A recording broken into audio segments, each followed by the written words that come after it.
मित्रांनो, सिकंदर शेख या पैलवानाला पंजाबमध्ये अटक केल्यानंतर खऱ्या अर्थानं शस्त्र बाळगलं, त्याचबरोबर गँगस्टरशी संबंध असल्याची अनेक कारणं सांगून मात्र त्यांना अटक करण्यात आले आणि त्या अनुषंगानं पैलवानी क्षेत्रामध्ये आपल्याला उदासीनता बघायला मिळते।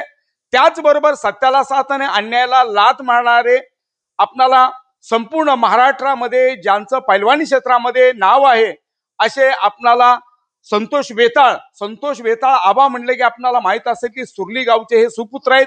मात्र वेळोवेळी सातत्यानं ज्यावेळी असा प्रसंग येतो, अशा घटना घडतात, यावेळी पहिलं संतोष आबा वेताळकडे आम्ही गेलेलो आहे आणि त्यामुळं आपण संतोष आबा वेताळ हे हिंद केसरी म्हणून त्यांनी अनेक तिरंगी लढत लढवलेल्या आहे।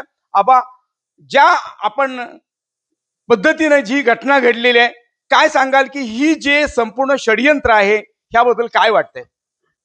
सिकंदर शेखला अतिशय चुकीच्या पद्धतीने अटक केल्या पंजाबमध्ये।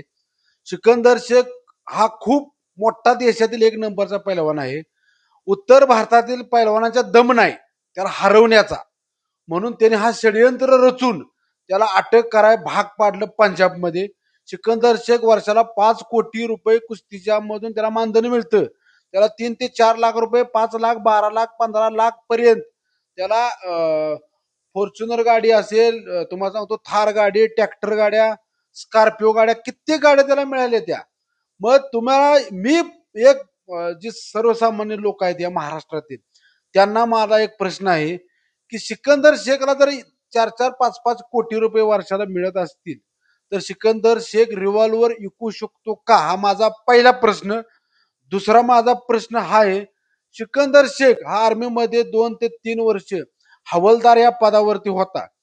जो हवालदार पद ही सैन्यातील आज प्रमुख पद आहे। त्याला शस्त्र कायदा या सर्वाविषयी त्याला खूप माहिती आहे, त्यामुळे शस्त्र बाळगण्याचा त्याला बाळगू शकत नाही आणि तो खूप गरीब कुटुंबातील आहे। महाराष्ट्रात आतापर्यंत त्याच्यावरती कोणताही गुन्हा दाखल नाही, फक्त ना फक्त त्याला हरवू शकत नाही, म्हणूनच त्याच्यावरती हा ट्रॅप लावून पंजाब पोलिसांनी त्याला अडकवण्याचा प्रयत्न केला नाही तर अडकवलं, हा माझा आरोप आहे। काय वाटतं की त्याच्या वडिलांनी आपल्याला भावनिक साथ घातलेली आहे, त्यांनी सांगितलेलं आपल्या मुलाबद्दलची ती पोस्ट व्हायरल झालेली आहे की माझा मुलगा कदापि असं करू शकत नाही। आता वडील खूप गरिबीतून आले, ते बी पैलवान होते।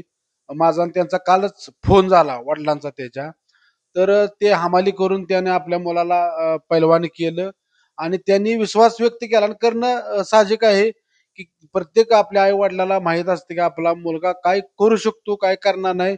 आमच्या वाजता विश्वास दादा हरवले असतील किंवा मी असेल, असलम काजी पैलवान असतील, जे आमच्या गंगावीस तालमीतील पैलवान आहेत, या सर्वांचा आमचं एकमेकाविषयी फोन झाले, परंतु हा सिकंदर शेख फक्त ना फक्त उत्तर भारतीय मल्लांना तो हरवतो, तिथे जाऊन त्यांच्या छातीवर बसतोय।